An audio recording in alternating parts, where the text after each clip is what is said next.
ఇక నెంబర్ 2, గద్దర్ లాంటి ప్రజానాయకుడి పట్ల ఆనాటి ప్రభుత్వం ఏ విధంగా వ్యవహరించింది? అలాంటి నాయకుడికి అలాగే పవన్ కళ్యాణ్ గారికి, గద్దర్ గారికి పవన్ కళ్యాణ్ గారికి మధ్య ఉన్న ప్రేమ వాత్సల్యం ఏ విధంగా ఉంటుంది?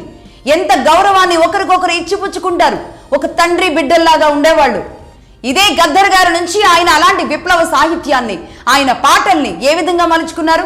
ఆఖరికి గద్దర్ గారు మరణించే ముందు కూడా పవన్ కళ్యాణ్ గారిని కలవాలనుకున్నారు, ఇద్దరు కలిశారు, కొన్ని గంటల పాటు వాళ్ళు ముచ్చట్లు పెట్టుకున్నారు, మాట్లాడుకున్నారు. ఆయన మరణించే ముందు, గద్దర్ గారు మరణించే ముందు కలిసింది ఎవరిని? పవన్ కళ్యాణ్ గారిని. మరి అప్పుడు గుర్తుకు రాలేదా? తెలంగాణలో ఉన్న మా గద్దర్ని కలవడానికి పవన్ కళ్యాణ్ గారు ఎందుకు రావాలి?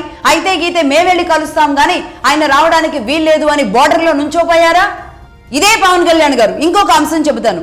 దర్శనం మొగులయ్య 12 మెట్లు కిన్నెరని ఆపరేట్ చేయడం ఎవ్వరి వల్ల కానిది. ఒక ఆర్ట్ అనేది మన మహబూబ్ నగర్ లోని ఒక వ్యక్తి దగ్గర ఉంది.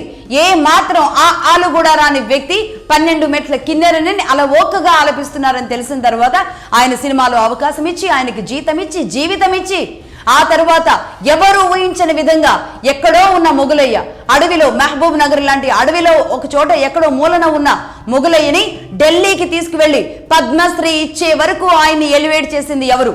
పవన్ కళ్యాణ్ గారు కాదా? మరి ఆనాడు ఎవరు ఎందుకు మాట్లాడలేదు? ఆయన తెలంగాణ వ్యక్తి కాదని, తెలంగాణకి సంబంధం లేదని, మొగులయ్యకి మీరెలా పద్మశ్రీ ఇప్పించగలుగుతారు అని ఎందుకు వీళ్ళెవరూ మాట్లాడలేదు? ఈ మాట్లాడిన వాళ్ళు